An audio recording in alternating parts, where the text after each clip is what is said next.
Hello, adventurers. I am so excited to finally go on my first big trip since COVID. We are going to the Hard Rock in Riviera Maya, Mexico. And I wanted to go over some things with you that you may or may not be aware of. The first is when you are traveling to the state of Quintana Roo, which is where Cancun and Riviera Maya are in Mexico, you will need to pay a tourist tax, and you can pay that either at the airport, or my recommendation is to pay it ahead of time, which is what I've done. And I will drop a link in the comments so that you can easily go to the website and pay the tax. For three of us, it was 114 US dollars.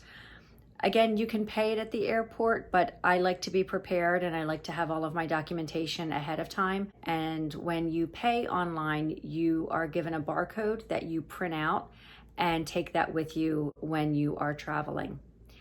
The other thing, obviously, is make sure you have your passports. Make sure that they are not going to expire while you are on vacation. Also, don't wait until the last minute to get your passport.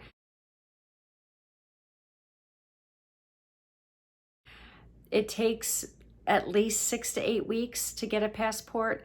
I would say as soon as you start looking into a trip, go ahead and get the passport. Next, I want to go over some packing tips. Okay, now I'm ready to get down to business and start some serious packing. I always like to start with a checklist because I feel like for me, I have to have it in front of me and be able to check it off. Otherwise, if I just try to remember what I need, I'll throw everything into a suitcase, I'll get there, and then I'll realize that I've forgotten whatever it is. So I found this great checklist from insearchofsarah.com. I actually found it on Pinterest, and I will put a link in the comments below so you can check it out. There are a lot of different packing lists that you can download. Take a look and see which one you like the best. I like this one because it gives me a list for carry-on and for the actual checked baggage. The carry-on obviously is where you're going to have all of your important papers, the things that you need to keep with you. I would also recommend, depending on when your flight is, packing a bathing suit and a cover-up into your carry-on if you can. This has a good recommendation. Make sure you have your cash for tipping and all of your resort information. That's super important. Make sure that you have all of your vital paperwork on you at all times. I also like to keep medication with me. I know some people put it in their checked bags. I absolutely refuse to do that because if you lose your luggage, you lose your medications. One important thing to remember is if you do take medications, make sure that they are in the original bottle. I always also like to try to get a paper prescription from the doctor if I can, just to have it with me. I also wear contact lenses, so I always keep a spare set of contacts with me whenever I travel, because if you rip one, you're going to be in trouble. So this is one side, carry-on. The other side for checked luggage, she recommends, obviously, you have several bathing suits, several cover-ups to go with it, and the shoes to go with that, whether they're flip-flops, mules, sandals, whatever the case may be.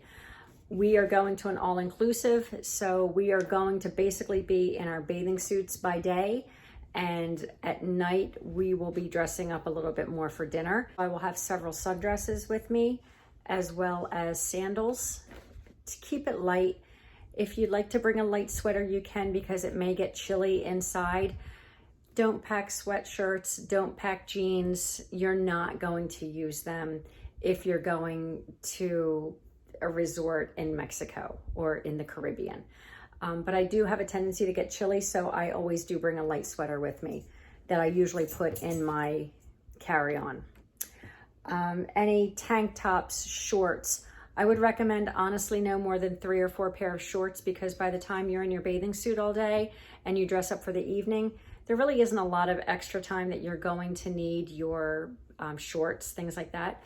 One thing I will recommend is make use of every available space. So if you pack sneakers, make use of that space in your sneakers. You can pack your underwear, you can pack your socks. Make space wherever you can find it. One tip that I found works for me, and you may not like it, is I roll all of my clothes. I don't fold them. I find I can pack double if I roll my clothes versus if I'm folding them. I know a lot of people are fans of the packing cubes. I've honestly never used them, so I can't give you an honest review. So that's one thing I'd like to hear. If you have ever used a packing cube, if you like it, make sure that you pack aloe vera and suntan lotion and a hat. Obviously, don't forget your toothbrush, your toothpaste, deodorant. Make sure you pack some Tylenol, Motrin, things like that. Oh my gosh, I can't believe I almost forgot this. And it's even on my checklist. See how much I rely on that? Oh my goodness. Don't forget your charger. And if you have one, if you don't have one, I would recommend buying one. A charging brick. There are lots of different ones to choose from. I will go ahead and post some of the bricks that I like in the comments below, and you can take a look. But honestly, anything that's going to give you several good charges without it being recharged itself is a good option. So I want to show you my final packed suitcase. I have 5 dresses, 3 pairs of shorts. I have 4 tops, 2 bathing suits, 2 cover-ups, my makeup and toiletries. I also have my sneakers and a couple pair of shoes over there. And as you can see, I still have plenty of space. I haven't even taken up the whole bottom part of the suitcase, and I am ready to rock and roll. Next, I'll show you my carry-on bag. Here is my carry-on bag. It's actually a backpack. We are flying Frontier, and they have pretty strict guidelines as to what you can take on the plane without having to pay for it.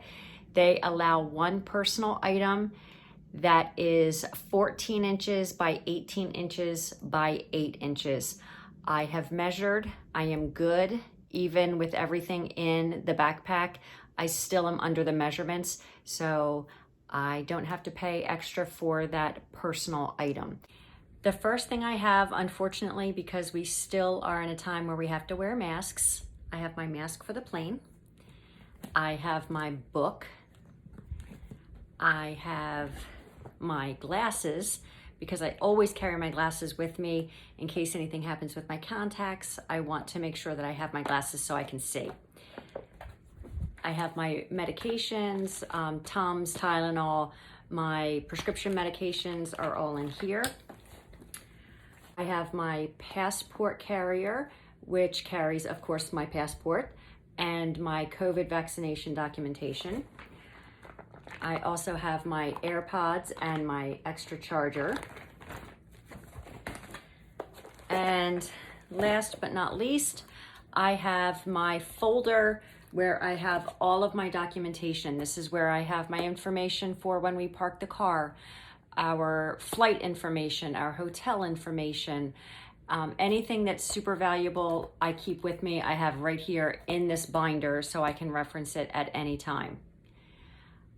I also have made copies of the passports, and copies are at home, and I've taken pictures of our passports as well. It's always good to have a copy, have a picture of your passports, because if you lose them, it's a nightmare in and of itself.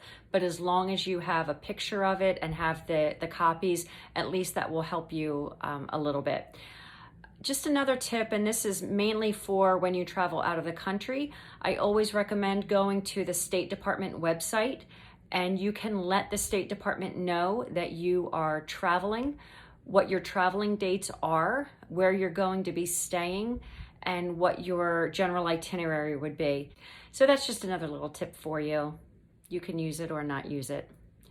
I think that's about it. The next time you see me, I'll be either at the airport very early in the morning. I'm not sure if I'm going to be video ready at that point, or I may be in Riviera Maya.